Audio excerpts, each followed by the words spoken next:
Saudara-saudari, selamat pagi. Hari ini Pastor Joshua yang menyampaikan khotbah. Kita telah melewati Hari Raya Purim, telah melewati ibadah Raya Purim. Walaupun kita tidak bisa ibadah pertemuan fisik, tetapi kita banyak sekali berkat dari Tuhan. Walaupun ya memang di masa pandemi banyak sekali yang tidak bisa kita lakukan dan banyak perkara gereja tidak bisa lakukan, tetapi di masa pandemik ini kami bisa melakukan yang tidak ada di pandemik, yang banyak perkara yang bisa kami lakukan. Dan pandangan saya Tuhan itu nyata. Tuhan ada di antara kita, banyak sekali karyanya. Bukan dengan sebuah mulut bisa dibicarakan, diutarakan, dan dengan satu otak yang bisa dipikir, atau sekali dibagikan bisa diutarakan semua. Terlalu banyak, sangatlah nyata. Bahkan kamu pun tidak bisa kamu pikirkan. Hanya Tuhanlah yang ajaib. Kalau kamu tidak paham apa yang saya katakan, silakan mendengar ibadah minggu kami yang kemarin.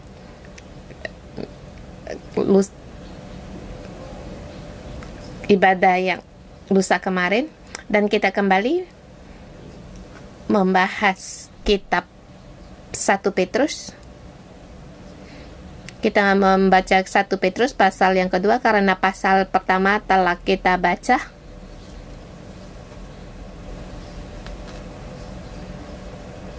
Di hari Selasa yang sebelumnya, kemudian kita pindah ke kitab Ester pasal 1 sampai dengan 10 dikarenakan Hari Raya Purim. Dan sekarang hari ini kita kembali lagi ke kitab 1 Petrus.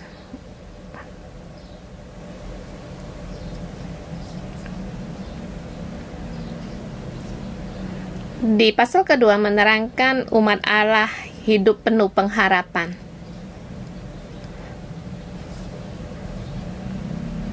Umat Allah di dalam kesulitan, kehidupan mereka penuh dengan harapan. Tidak. Seharusnya demikian berkata, umat Allah dalam hari-hari kesulitan,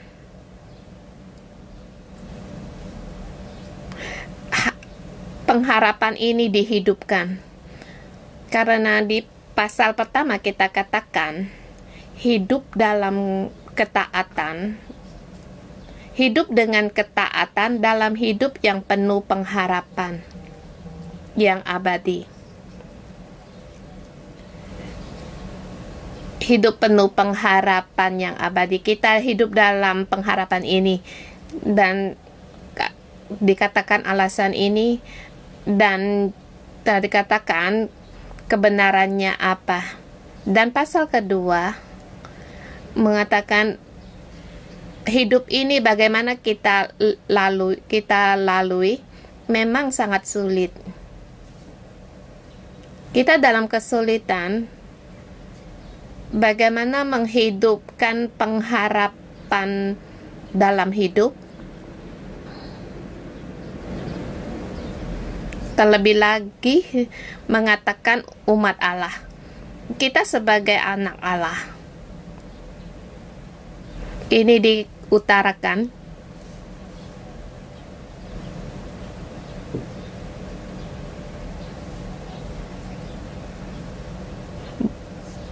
bukan hanya Petrus menulis surat kepada saudara-saudara yang tersebar di Turki Utara, saudara-saudari di sana.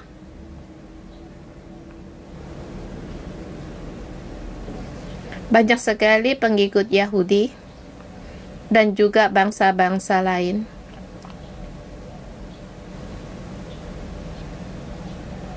Memberitahu kepada mereka adalah umat Allah. Umat Allah ini bukan hanya diberikan bagi orang Yahudi dan juga pengikut Yahudi dan juga para pengikut bangsa lain. Saat itu orang Yahudi, kita melihat latar belakang mereka. Selasa yang dulu menerangkan Petrus saat dia menulis surat ini, yaitu di zaman pemerintahan Nero yang membakar kota Roma. Setelah membakar kota Roma, sekitar tahun 60-an Masehi, sekitar tahun 64, di bulan 7 tanggal 18 itu kebesaran besar di Roma. Kemudian tahun 66 adalah perang Yahudi. Kalau kalian di Israel mengunjungi di sana, juga kamu bisa mengunjungi tempat-tempat sejarah ini. Satu yang sangat sadis sekali, dan berperang sampai beberapa tahun. Dan lagi pula, karena peperangan Yahudi di tahun 70, tahun 64 adalah kebakaran besar Roma. Kemudian lewat 2 tahun kemudian peperangan dengan Yahudi, karena orang Yahudi melawan pemerintah Roma. Mereka revolusi. Mereka berharap agar lepas dari jajahan dari Roma. Mereka bangkit melawan pemerintah Roma. Pada saat itu Kaisar Roma Nero sangatlah kejam. Lebih lagi dia sangat jahat terhadap orang Kristen. Kebesaran besar Roma, dia mengatakan bahwa itu adalah perbuatan dari orang Kristen. Dia sudah benci sama orang Yahudi, bahkan ada perang Yahudi di situ, dan ditambah lagi dia sangat benci kepada orang Kristen. Jadi penderitaan orang Kristen pada masa itu sangatlah sulit, yang tidak bisa kita lukiskan di masa sekarang. Dan lagi banyak lagi penindasan yang tidak bisa diutarakan, dan juga bisa melihat mereka juga ada sejarah di arena tarung.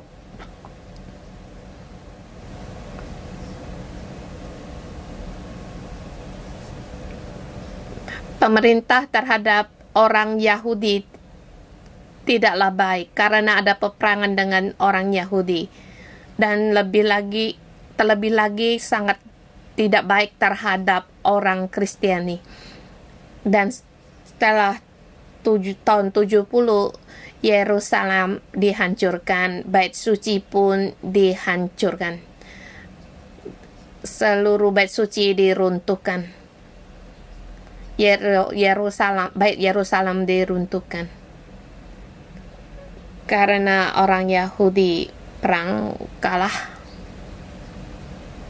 Dan setelah perang mereka terus untuk melarikan diri dan terus di pengejaran pembunuhan untuk dibunuh. Kitab 1 Petrus itu ditulis sekitar saat itu. Pemerintah terhadap mereka sangat-sangatlah jahat, tidak baik terhadap mereka. Dan juga orang Yahudi terhadap para pengikut orang Kristen juga tidaklah baik. Pada saat itu Rasul Paulus juga menginjilkan. Petrus juga menginjilkan. Dia menulis surat ini, tetapi surat ini terus disebarkan.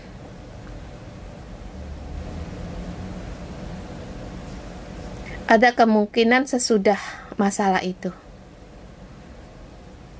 Jadi saya membawa kalian untuk kembali kepada keadaan orang Yahudi saat menerima surat ini.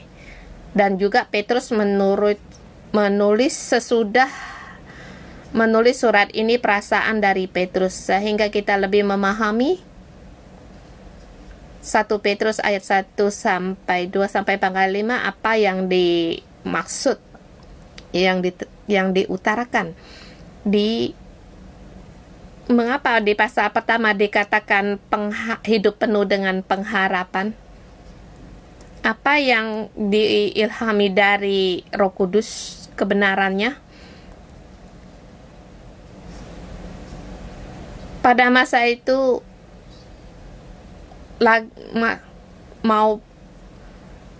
mereka membantai para kaum Kristen. Lagi pula ditambah orang Yahudi tidak baik, mereka juga melawan pemerintah. Dan bagaimana pandangan dari Petrus?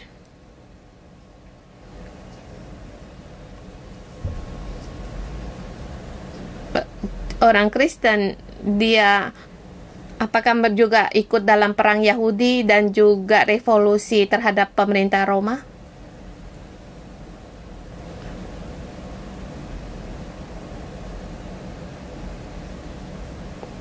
Kita melihat Petrus di sini.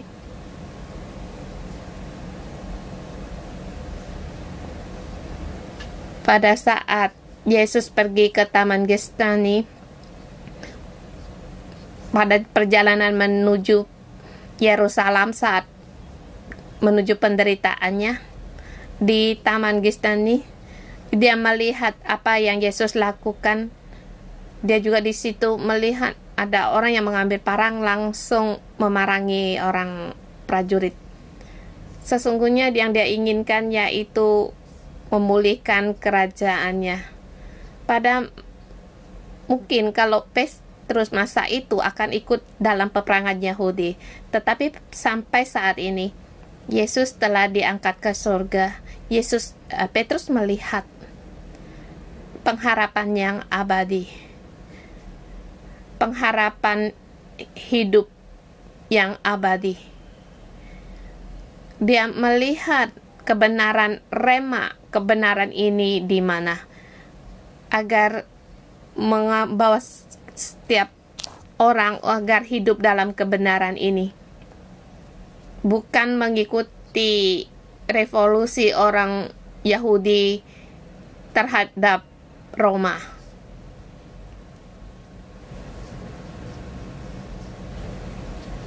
Yang mereka cari adalah peraturan atau lembaga dari manusia dan juga peraturan lembaga yang dibikin oleh orang Yahudi dan juga kebebasan bagi orang Yahudi. Tetapi Petrus tidak mengejar ini. Jadi saudara-saudari semua, pada hari ini, pada saat kita kembali membaca 1 Petrus, kalau dulu kalau bukan di masa demonstrasi, mungkin kita tidak punya perasaan demikian melihat kebenaran ini. Jadi saya sangatlah salut bagi staf gereja yang mengatur pembacaan Alkitab renungan pagi ini. Dulu membaca itu sangat sulit untuk ditelan. Dan hari ini kita melihat pada masa itu orang Kristen menghadap peperangan Yahudi dan juga Yerusalem diruntuhkan. Kota Yerusalem diruntuhkan, bukan hanya orang Yahudi dan juga para kaum Kristiani juga dibunuh oleh orang Roma, pemerintah Roma, di dalam kesengsaraan. Kehidupan walaupun sangatlah sulit, sangatlah gelap, tetapi Petrus mengajar mereka, menyuruh mereka hidup sebagai umat Allah, hidup ada pengharapan. kita punya pengharapan, kita harus hidup demikian. Ayat 1 sampai dengan 3. Tema yang kecil, buang segala kejahatan, inginkan kebenaran Tuhan. Karena itu buanglah segala kejahatan, segala tipu muslihat, dan segala macam kemunafikan, demikian dan fitnah. Dan jadilah sama seperti bayi baru lahir yang selalu ingin akan air susu yang murni dan yang rohani, supaya olehmu kamu bertumbuh dan beroleh keselamatan, jika kamu benar-benar telah mengecap kebaikan Tuhan.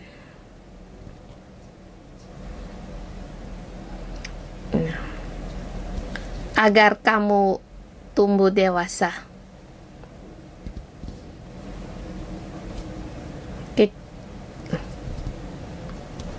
Di sini kamu beroleh tumbuh dan beroleh keselamatan.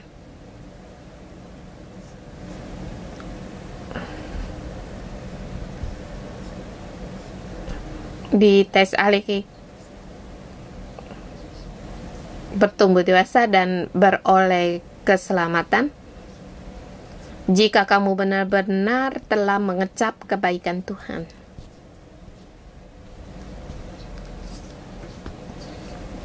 Jika kamu benar-benar telah mengecap kebaikan Tuhan, kamu telah beroleh keselamatan, kamu beroleh kebenaran Tuhan. Apa yang dimaksud dengan mengecap kebaikan Tuhan? Dengan kata lucu, kamu harus melihat dapur selera mama. Harus mendengar dari pengajaran dan 611, karena dari Simo banyak sekali nafas kehidupan. Apa yang maksud dengan mengecap kebaikan ini? Sesungguhnya di ayat pertama, ayat 22, dikatakan, karena kamu telah menyucikan dirimu oleh ketaatan kepada kebenaran, sehingga kamu dapat mengamalkan kasih persaudaraan yang tulus ikhlas, hendaklah kamu bersungguh-sungguh saling mengasihi dengan segenap hatimu.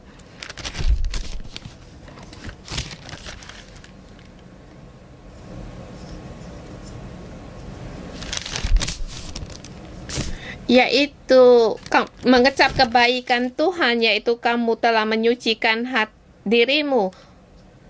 Kamu menyucikan dirimu karena taat kepada kebenaran. Dan juga mengamalkan kasih persaudaraan yang tulus ikhlas, yang timbul dari dalam segenap hati, untuk saling mengasihi.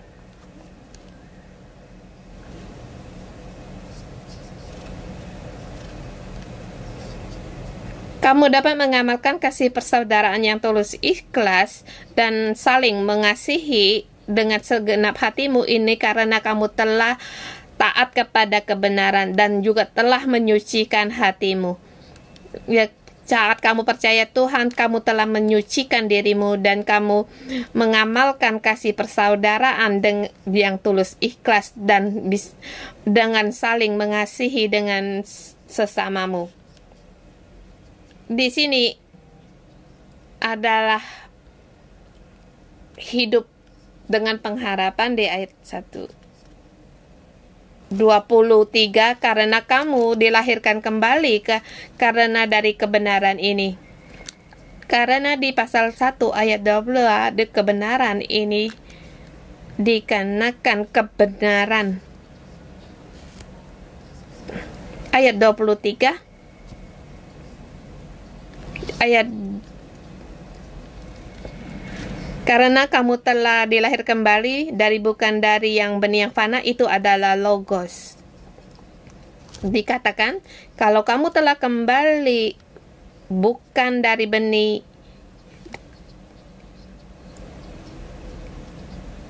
yang hama, yang fana. Kemudian di ayat 25, tetapi firman Tuhan tetap untuk selama-lamanya. Ini Injil firman yang disampaikan Injil kepada kamu ini adalah rema.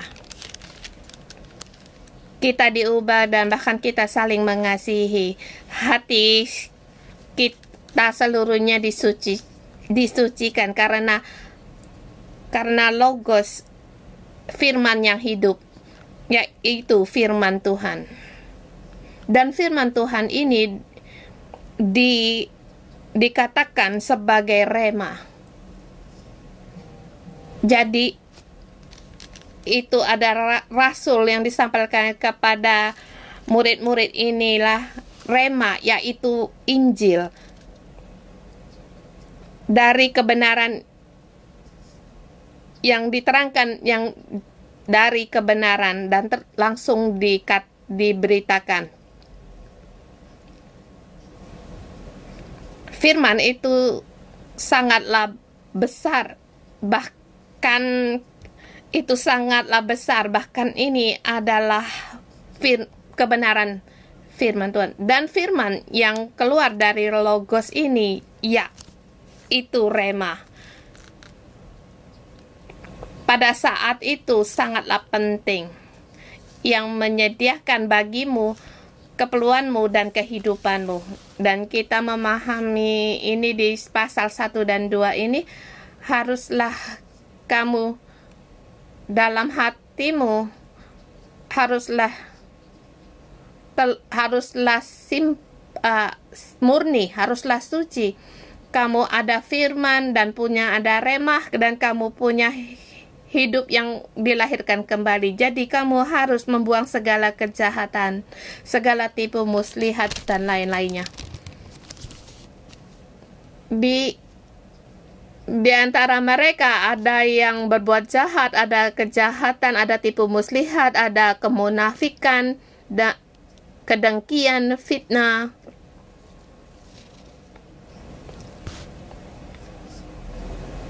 Karena mereka dalam tindasan dan tekanan yang sangat berat. Hidup mereka tidak ada jaminan dan hidup dalam kesulitan, kesengsaraan. Mereka diserang, mereka ditindas, dianiaya. Kalau dalam perkataan dari 611 yang mereka hidup yang dihidupkan adalah kelereng. Banyak sekali kelereng. Tapi Petrus berkata, kamu telah dilahirkan kembali, ada firman Tuhan, kamu juga telah mendengar akan kebenaran ini, rema. Semua ini janganlah lagi kamu, ketidakbaikan ini kamu mau, karena Roh Kudus telah membawamu pada siklus yang baru.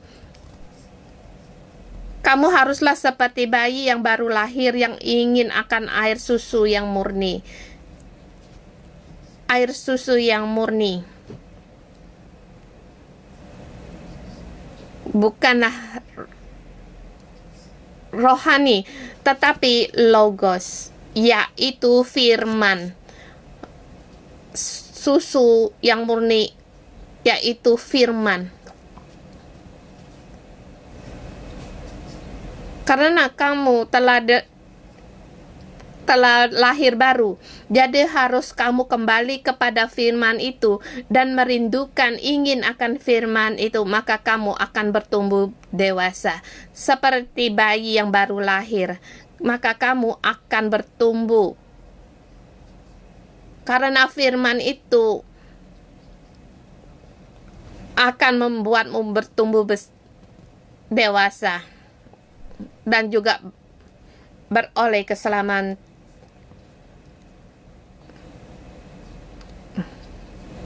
Bukan karena kamu bertemu tidak beroleh keselamatan. Kadang ada dikatakan sekali diselamatkan, selamanya diselamatkan, kadang ada agak keraguan. Tetapi menurut pendirian saya, sekali diselamatkan, maka selamanya diselamatkan. Tetapi kamu haruslah sungguh-sungguh sekali diselamatkan. Kamu harus sungguh-sungguh dapatkan keselamatan ini. Bukan demi roti, bukan susu untuk diselamatkan. Kita sampai di sub yang kedua. ayat 4 sampai dengan 10. Subtema pertama dikata kita harus buang kejahatan, inginkan firman Tuhan. Maka kita akan bertumbuh.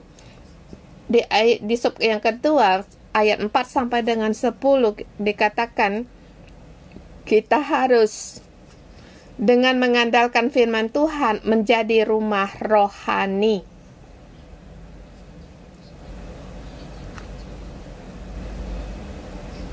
Mempersembahkan persembahan rohani. Ayat 4 sampai dengan 10. Kita sebagai umat Allah,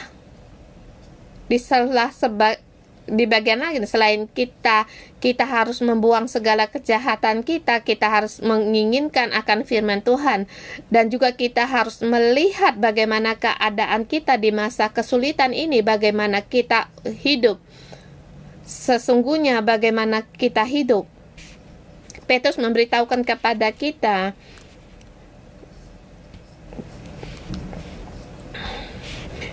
dikatakan kita sebagai batu yang hidup, yang kita harus sebagai batu hidup untuk membangun suatu rumah rohani.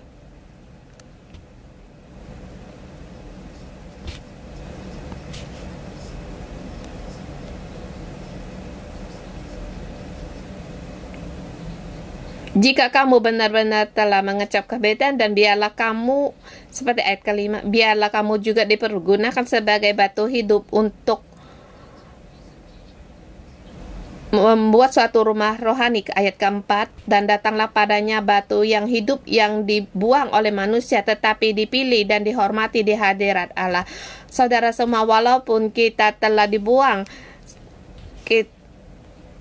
saudara-saudari, walaupun kita ditolak oleh orang Yahudi, dan juga kita telah ditolak oleh pemerintah Roma, tetapi kamu adalah orang yang dipilih oleh Tuhan dan dihormati di hadirat Allah. Pada saat mereka ditolak, bagaimana dengan identitas mereka? Orang Yahudi tidak mau, pemerintah Roma tidak mau aku. Siapa yang mau aku? Aku, siapakah aku? Petrus memberitahukan kepada kamu. Petrus memberitahukan ke mereka adalah kamu adalah dipilih oleh Tuhan, yang dipilih dan dihormati di hadirat Allah. Itulah identitas mereka. Kamu adalah umat Allah. Kamu dipilih oleh Allah. Bahkan Tuhan memilih kamu untuk membuatmu menjadi pembangun suatu rumah rohani sebagai imamat yang kudus, untuk mempersembahkan persembahan rohani yang berkenan, yang karena Yesus Kristus berkenan kepada Allah. Kamu dipilih oleh Allah dan dibangun menjadi rumah rohani yang dibangun oleh Tuhan. Sebab ada yang tertulis dalam kitab suci, sesungguhnya aku meletakkan di Sion sebuah batu kara yang terpilih, sebuah batu penjuru yang mahal, dan siapa yang percaya kepadanya tidak akan dipermalukan.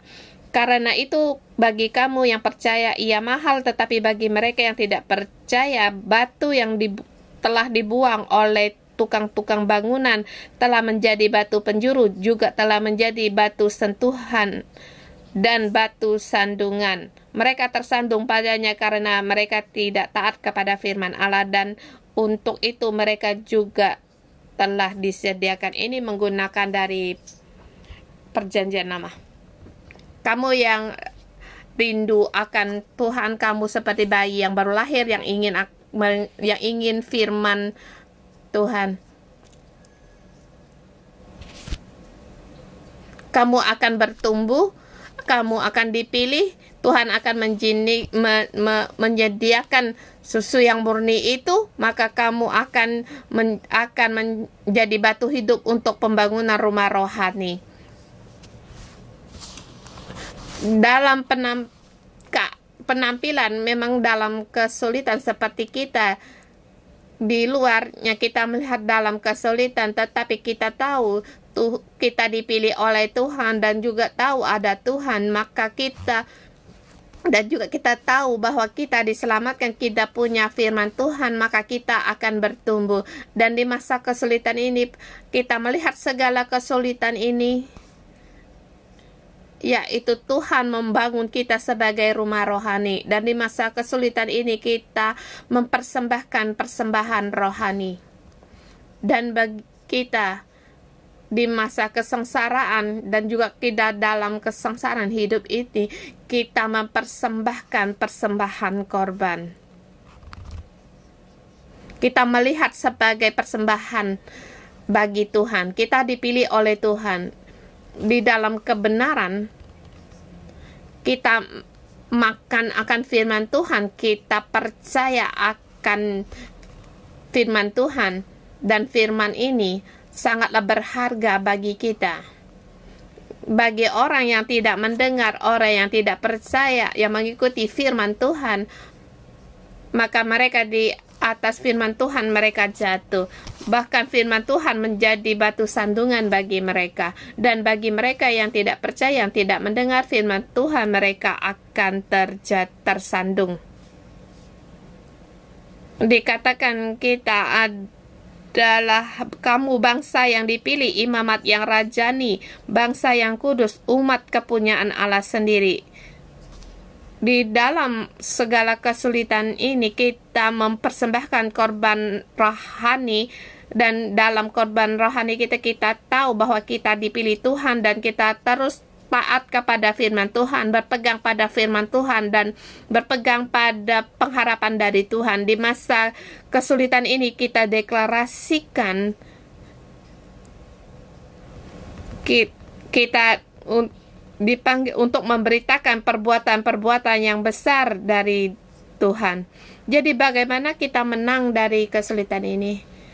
Kita harus memberitakan perbuatan-perbuatan Tuhan. Kita harus memberikan korban syukur kita bagi Tuhan. Kita jangan marah, kita janganlah berakar pahit seperti di masa pandemik ini. Tahukah kamu kita 4 hari dari awal kita bantuan bencana kita, selama 4 hari ada 800 orang, ada bahan-bahan yang kami antarkan bagi mereka, ada anti pandemik, ada bahan makanan bagi saudara yang memerlukan. Kami banyak sekali menerima respon dari mereka. Mereka sangatlah bersyukur. Dan juga bagi yang belum percaya, wah, setelah masa pandemik ini aku akan datang ke gereja, karena mereka dijamah hatinya. Mereka terjamah hatinya, terharu. Karena saudara-saudari kami staf gereja sendiri yang mengantar bahan ini di rumah mereka. Kita sampai di subtema yang ketiga, ayat 11 sampai dengan 17. Subtema pertama dan ini mengutarakan pada kita bagaimana kita bertumbuh dewasa, ini untuk kita sendiri. Dan yang kedua, dalam kehidupan kesulitan hidup, bagaimana kita hidup di hadapan Tuhan, kita mempersembahkan korban sembahan rohani kita dan memberitakan akan perbuatan Tuhan. Dan kemudian di yang sub ketiga, bagaimana ini untuk orang banyak, dalam bagaimana hidup dalam pengharapan walaupun kita terhadap orang yang menyerang, yang menindas kita, terhadap bangsa-bangsa orang, bahkan bagaimana lembaga Roma yang menekan kita. Di sini Petrus bagaimana menjelaskannya. Ayat 11, saudara-saudaraku yang kekasih, aku menasehati kamu supaya sebagai pendatang dan perantau, kamu menjauhkan diri dari keinginan-keinginan daging yang berjuang melawan jiwa, Milikilah cara hidup yang baik di tengah-tengah bangsa-bangsa bukan Yahudi, supaya apabila mereka fitnah kamu sebagai orang durjana, mereka dapat melihatnya dari perbuatan-perbuatanmu yang baik dan memuliakan Allah pada hari Ia melawat mereka. Yaitu haruslah di temanya, di subtema ketiga, kita haruslah berbuat baik.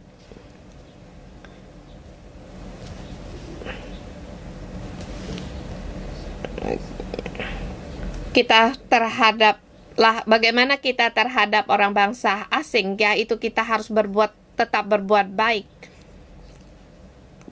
dan perbuatan-perbuatanmu haruslah baik.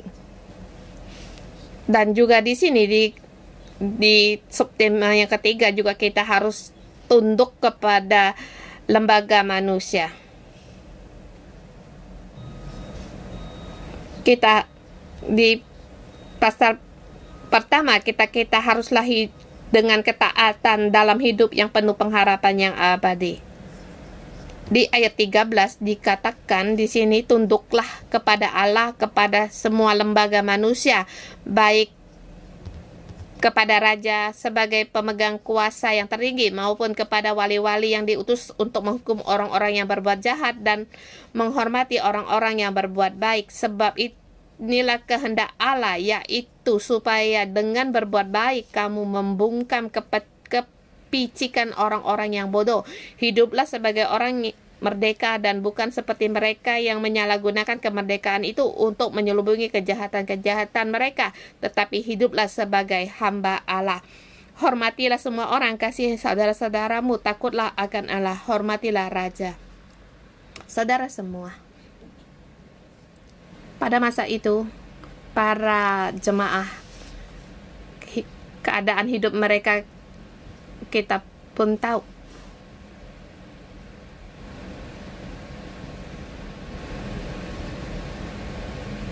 Tapi bagaimana Petrus menyeru mereka?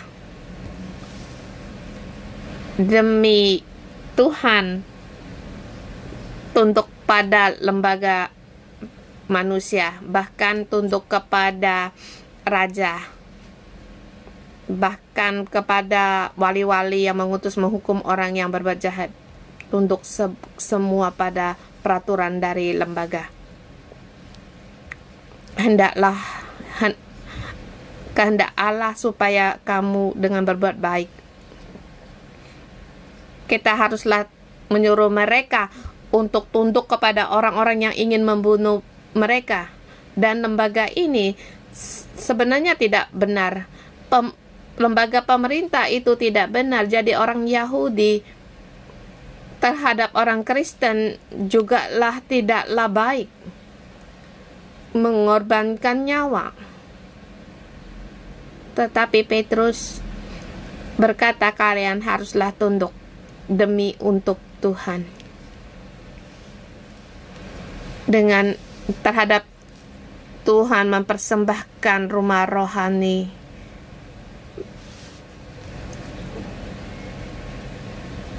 Terhadap orang, walaupun pemerintah Roma menindas kami.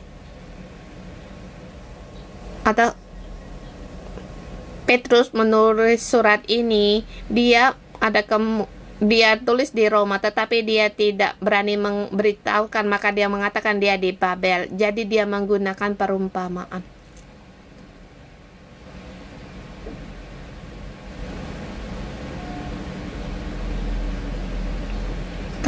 Dia memberitahukan kamu harus tunduk kepada lembaga manusia, yaitu kamu tunduk kepada lembaga yang menginginkan nyawa kita. Tidak ada keadilan, tidak ada kebenaran, penuh dengan kejahatan, tipu muslihat. Kamu harus tunduk karena untuk Tuhan. Maka denganlah perbuatan baik kita, agar kemuliaan ini kepada Tuhan, agar mereka memuliakan Tuhan, agar kita supaya kita membungkam kepicikan orang-orang yang bodoh, dengan arti walaupun mereka menindas mengenai kita, mungkin orang Yahudi balik bunuh mereka, serang mereka, kita haruslah lepas dari mana kita merdeka, maka kita bertarung pada mereka. Pemerintah Roma mengatakan kita tidak baik, maka kita kembali menyerang mereka dengan kata yang tidak baik terhadap mereka. Maka demikian, maka akan perang. Kita perlihatkan bagaimana perang Rusia dan Ukraina. Banyak sekali tipu muslihat, kemunafikan, bahkan kamu dapat berita juga banyak yang palsu. Saya melihat satu video yang dikirim dari teman kelas saya. Di Ukraina banyak sekali mayat-mayat yang ditutup terbaring di lantai, dan ada orang yang di situ buat video untuk tapi melihat mayat itu bisa bergerak. Dia sendiri menarik kain untuk menutupi tubuhnya. Ini divideokan, dan pada waktu itu saya melihat ada kemungkinan ini palsu. Kalau bagi saya, kalau orang Ukraina yang membuat video ini adalah palsu, ada kemungkinan juga orang asing mengatakan mereka berbuat palsu, jadi kepalsuan tambah palsu. Tadi tidak tahu siapa yang benar, siapa yang palsu. Ya, mereka dalam keadaan mereka sekarang itu sering berbuat kejahatan. Jadi pada saat kita menghadapi tekanan, kita mudah sekali untuk berbuat kejahatan, tetapi kita haruslah menurut kehendak Tuhan. Kita harus membungkam kepicikan orang-orang yang tidak baik terhadap kita, terhadap serangan orang terhadap kita. Kita punya kemerdekaan, tetapi janganlah dengan kemerdekaan membungkam kejahatan. Baik pemerintah Roma jahat terhadap kita, kita berpura-pura berbuat palsu lagi, berbuat terhadap mereka, bahkan bersama dengan rakyat lain bangkit kembali menyerang mereka, dan apalagi seperti bangsa asing menggulingkan mereka, dan Kaisar Nero tidak baik, kita bangkit bersama menggulingkan Kaisar Nero. Banyak sekali para revolusi mereka, kalau kamu berbuat demikian, mereka pun akan ikut. Ada orang ikut, kamu akan berhasil. Tetapi kamu, kalau tidak orang yang mengikutimu, kamu akan gagal. Juga seperti negara perang Ukraina, banyak sekali mengharap agar bantuan dan negara-negara barat yang mengikuti dia, yang membantu mereka. Kalau dia tidak ada negara lain yang mengikuti dia, maka dia akan gagal. Tapi banyak negara yang mengikuti dia, maka dia akan berhasil. Maka banyak sekali media-media yang menyebarkan semua ini, mempromosikan. Bahkan di sini banyak sekali media-media yang menyebarkan ini. Di sini Petrus memberitahukan kita, janganlah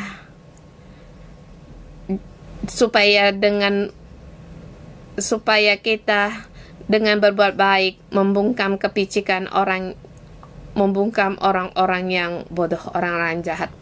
Jadi lagi pula kita harus menjadi hamba Allah. Kita langsung meloncat yang di tema terakhir 18 sampai dengan 25, sebagai umat Allah tunduk pada semua lembaga, tunduk dengan ketaatan, dan walaupun mereka itu adalah orang yang jahat kepada orang yang bengis, yang dimaksud di sini siapa? Yaitu Nero, Raja Nero.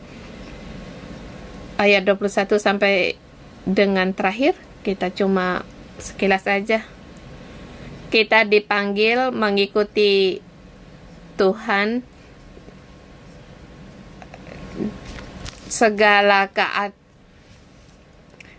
Dia segala penghakiman kita serahkan bagi Tuhan. Bagaimana Yesus mengikuti contoh dari Tuhan, kita terus aja mengikuti Tuhan Yesus. Ini adalah persembahan rohani, ini adalah pembangunan rohani. Tuhan ada kehendaknya, Tuhan akan menjaga kita, Tuhan punya kehendaknya, kita cuma taat, kita tunduk. Tuhan memberkati semua. Saya mengundang saudara semua untuk bersama bangkit bersama kita menyembah Tuhan kita. Ya Tuhan, kami di dalam-Mu. Tuhan, pikirannya pagi ini kami melepaskan segala keinginan kami, segala yang melekat pada kami, semuanya kami serahkan. Hanya Engkau hanya bisa memperbaharui kami. Tuhan, kami bersyukur dan berterima kasih.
Tuhan, kami bersyukur dan berterima kasih karena Engkau memilih kami setiap orang.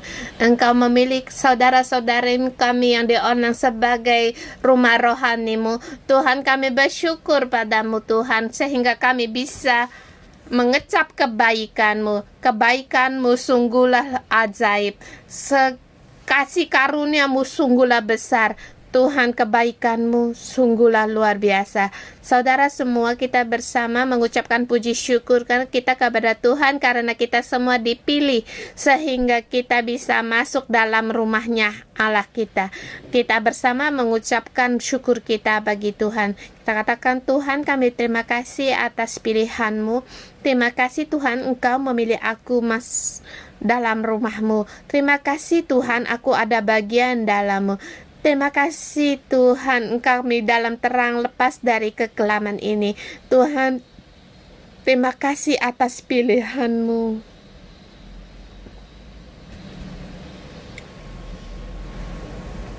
Tuhan Yesus, kami bersyukur dan terima kasih. Pada saat kami dalam kegelapan, Engkau memilih kami, dan di dalam kerajaan-Mu Tuhan kami ada bagian. Tuhan, kami memuji Engkau karena kami dalam terang-Mu, kami juga dalam kerajaan akan sebagai anak-Mu. Tuhan, terima kasih Engkau memenuhi kami dengan firman-Mu. Tuhan, kami terima kasih dalam hidup kami di dalam hidup kami penuh dengan ketidakberdayaan, kebodohan kami. Tetapi dengan kasih-Mu, Engkau memilih menyelamatkan kami, sehingga kami masuk dalam terang-Mu, sehingga kami di hidup kami di dalam-Mu semakin semarak. Tuhan, kami bersyukur dan terima kasih Engkau memberikan Roh Kudus-Mu sehingga hidup kami dapatkan kemenangan dan kekuatan. Tuhan, kami bersyukur dan berterima kasih. Kami tahu kami tidak layak, tetapi dengan kasih-Mu yang tidak berkesudahan Engkau penuhi dalam hidup kami, sehingga hidup kami semakin kuat. Tuhan, kami berterima kasih. Hidup kami sebelumnya tidaklah berdaya, tetapi karena kasih karunia-Mu, karena Engkau yang memberikan kekuatan pada kami, sehingga hidup kami bertambah kuat, semakin kuat untuk maju berjalan terus, dan hidup kami tidak sama lagi. Tuhan, puji syukur kami. Di Alkitab memberitahukan pada kita haruslah membuang segala kejahatan, tipu muslihat, kemunafikan, kedengkian, dan fitnah. Haruslah kita menginginkan akan air susu yang murni, susu rohani, agar kamu bertumbuh dan beroleh keselamatan, agar kamu bertumbuh. Saudara semua, kita bersyukur kita direnungkan kita hadapan Tuhan. Letakkan tanganmu di hatimu, agar Tuhan, firman-Mu menjadi manis dalam hidupku. Tuhan, berilah aku agar aku semakin haus akan firman-Mu. Kita renungkan karena firman Tuhan dalam hidupmu membawa banyak perubahan. Kita lebih dalam lagi merenung. Roh Kudus, kami mengundang Engkau hadir di dalam hati sanubari saudara-saudari kami semua.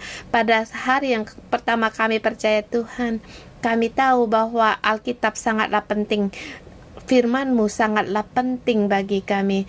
Tapi ada kalanya kami dari keluarga penyembahan berhala, kami setiap membaca firman-Mu, kami pengen tidur, kami mengantuk, seperti tidak bisa masuk.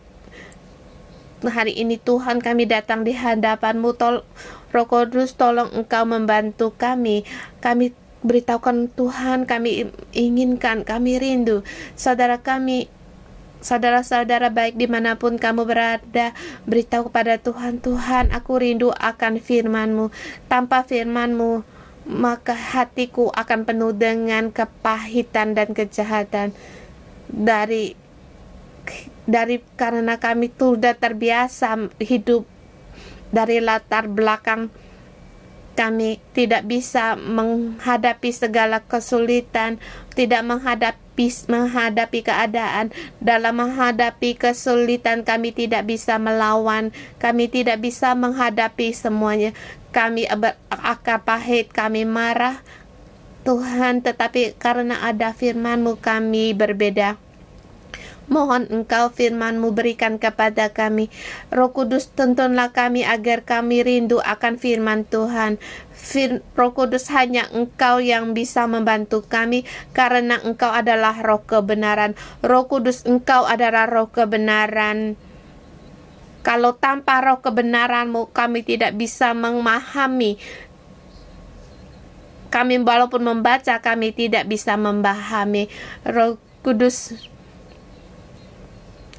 tanpa Engkau, kalau kami membaca Alkitab pun tanpa tuntunan Engkau, walaupun kami membaca berapa lembar juga kami tidak bisa memahami.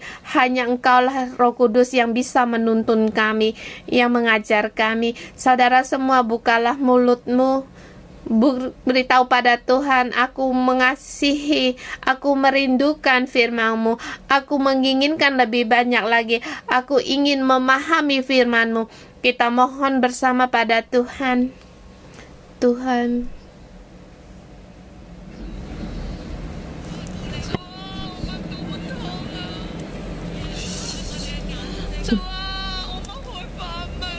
Tuhan, kami kadang berasa kami membaca, kami tidak paham, kami bisa jenuh, dan juga kadang kami sedikit sekali membaca firman Tuhan. Kami rindu lebih banyak lagi. Kami rindu akan firman-Mu Tuhan, agar kami bisa membaca dan memahami dan bisa mengikuti. Tuhan, tolonglah kami agar rohku bertumbuh dan dalam firman-Mu. Tuhan, Engkau menuntun kami di dalam masa kesulitan ini. Lebih di dalam-Mu banyak lagi rasa damai kami, karena ada firman-Mu yang bertumbuh di dalam hati kami.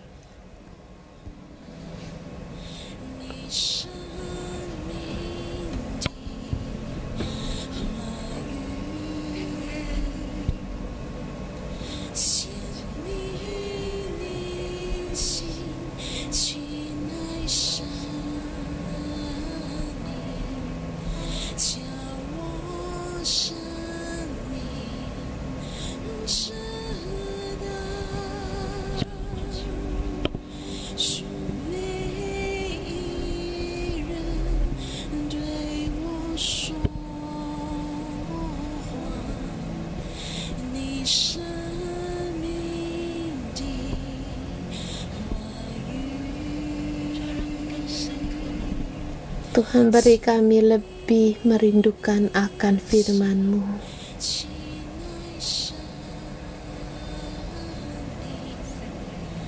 Roh Kudus,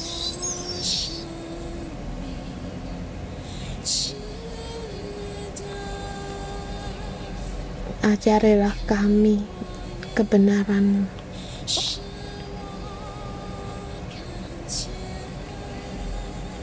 Bukalah mata kami agar aku bisa melihat.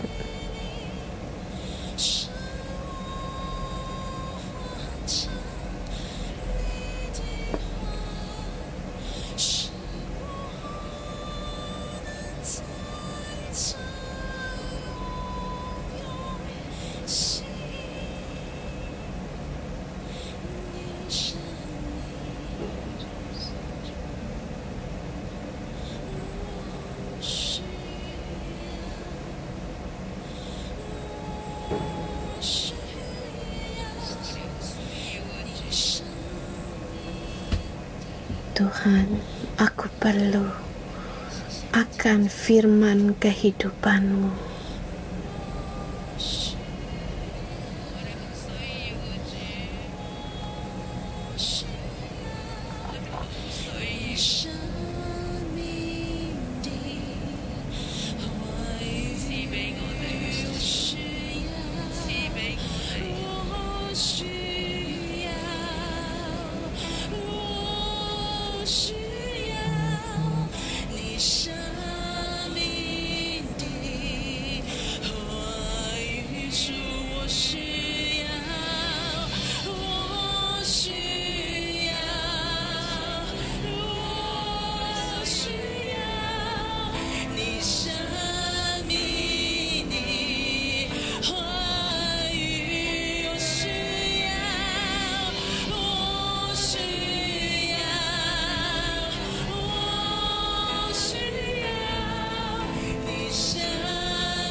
Haleluya.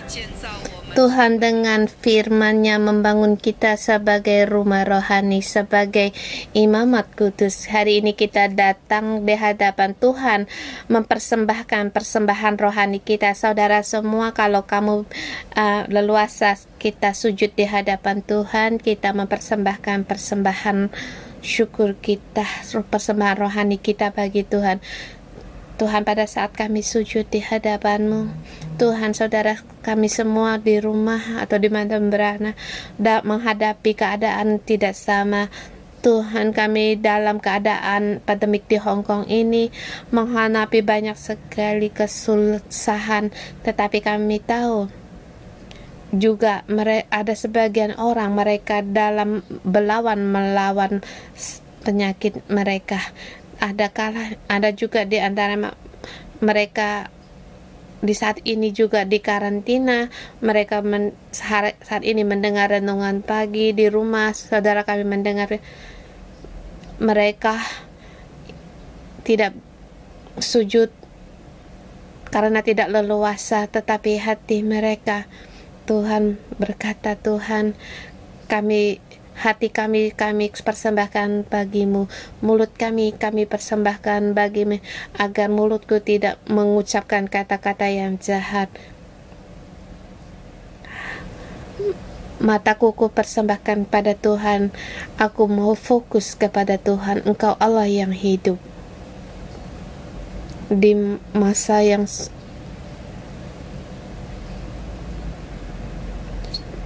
Engkau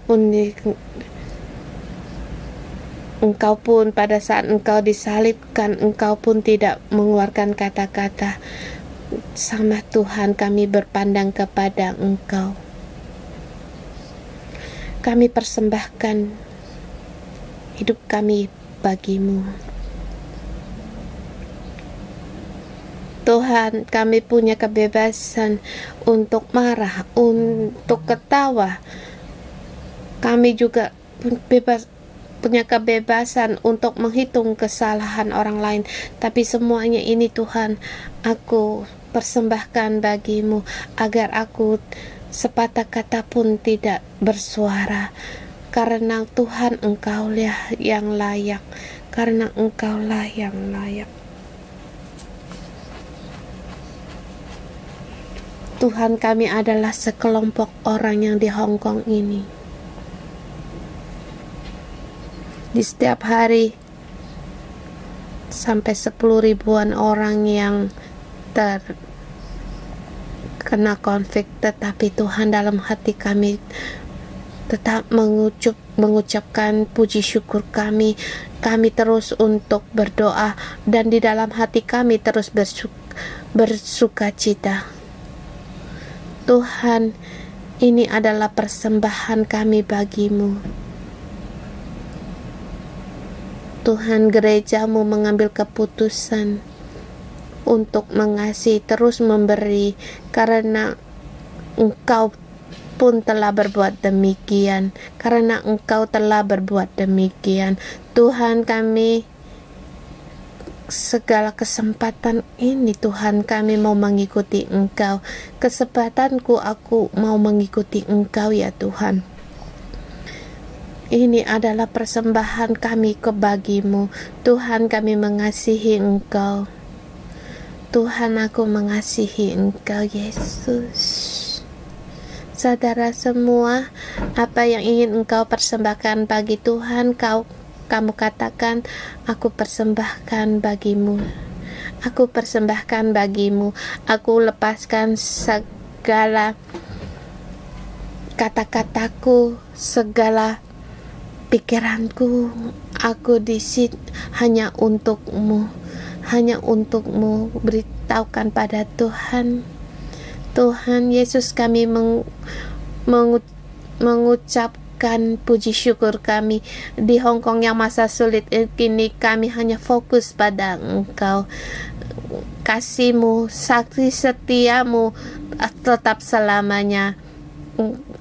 Engkau berharap pada Engkau, orang yang menanti Engkau tidak akan dipermalukan. Berharap pada kesembuhan-Mu, berharap dalam keselamatan-Mu. Tuhan, kami berharap padamu di masa yang sulit ini. Kami mau mendeklarasikan Engkau adalah harapan kami, Engkaulah kekuatan kami. Di firman-Mu lah di dalam masa yang sunyi ini, agar kami kuat, agar kami tetap tegar. Firman-Mu lah yang kami inginkan di hari ini Tuhan. Di masa sulit ini hati kami hanya berfokus memandang Engkau. Tuhan, tolonglah kami agar kami bisa belajar mencontohi Engkau, menghidupkan contoh dari-Mu menghadapi keadaan yang susah ini.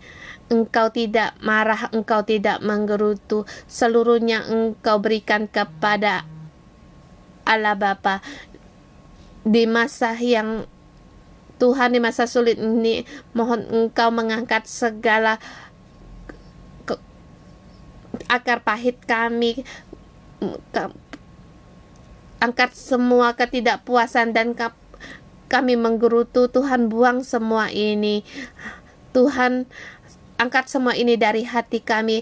Beri Tuhan, hanya Engkaulah menjadi Raja dalam hati kami. Berilah hati kami agar terus mengikuti Engkau, terus berharap padamu.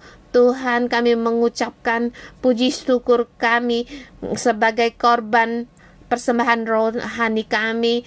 Kami persembahkan puji-pujian kami sebagai puji syukur kami, Tuhan. Mari kita bangkit bersama untuk menyembah Tuhan kita.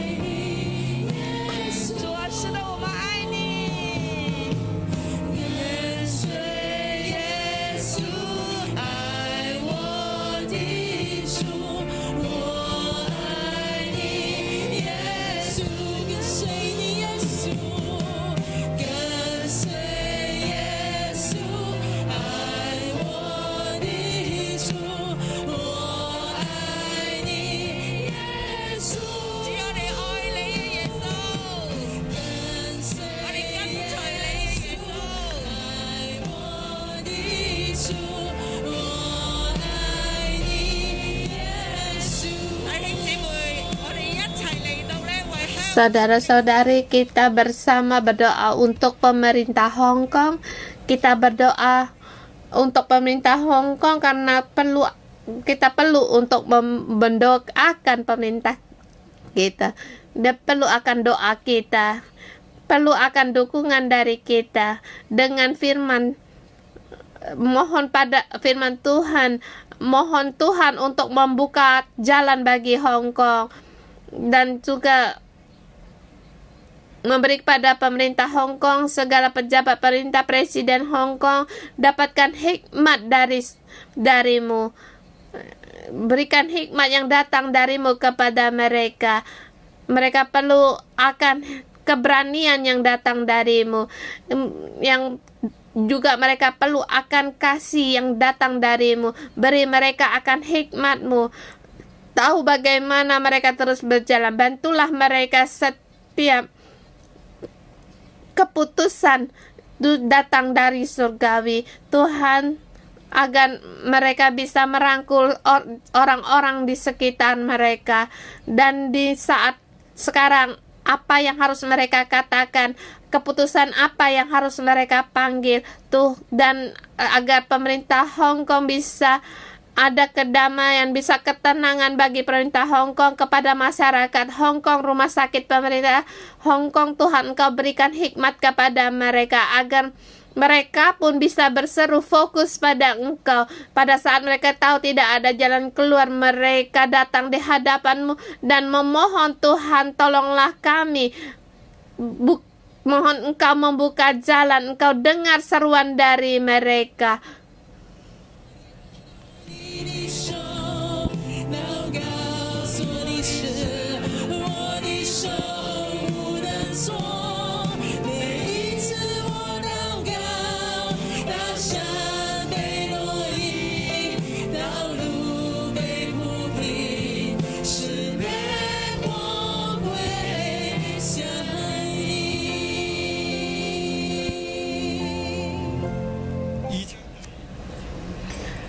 Pasal kedua ayat kelima.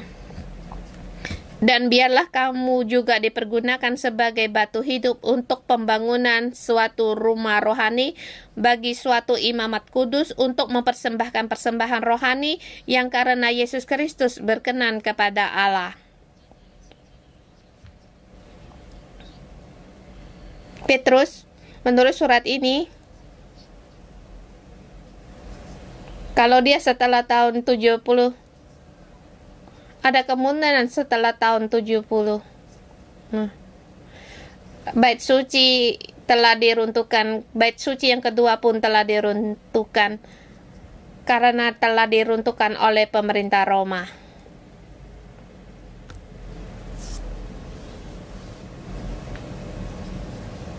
Petrus berkata kepada para jemaat di situ, walaupun bait suci telah diruntuhkan, tetapi kamu adalah bait suci yang adalah suatu rumah rohani. Kamu adalah bait suci yang sesungguhnya. Kita bersama mempersembahkan diri sendiri sebagai hamba Allah agar Allah dimuliakan dan mendapatkan dihormati. Pada masa yang sulit, penderitaan mereka masa itu bukanlah setahun 2 tahun, bukan 10 tahun, bukanlah 20 tahun, tetapi bertahun-tahun. Setelah tahun 70, setelah bait suci dan Yerusalem diruntuhkan, terus lewat lagi 65 tahun, yaitu 153 Masehi. Pemerintah Roma membunuh 500.000 orang. Mereka meruntuhkan bait suci, bahkan mengadakan pembantaian terhadap orang Yahudi. Tetapi Petrus menyuruh mereka agar tunduk terhadap semua ketetapan lembaga ini. Apa yang dimaksud dengan tunduk? Taat dan tunduk itu ada perbedaan.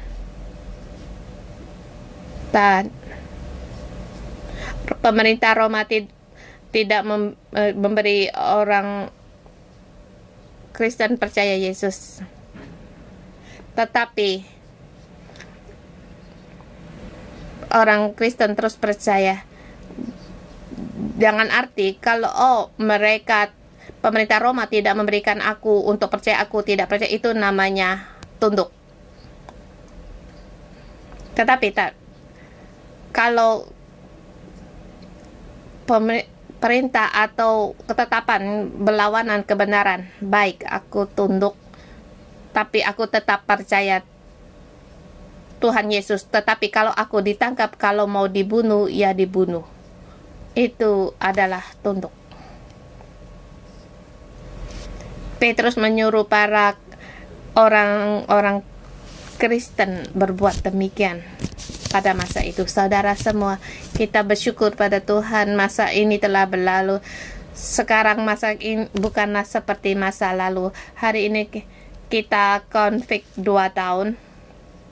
Dengan cepat akan berlalu karena sekarang pemerintah juga mulai memberi keleluasaan, dan di sini saya merasa memberitahukan kepada kita semua. Pertama, pemerintah kita berbuat sangatlah baik dan sangat ada penyesuaian dan melihat akan keperluan dari masyarakat.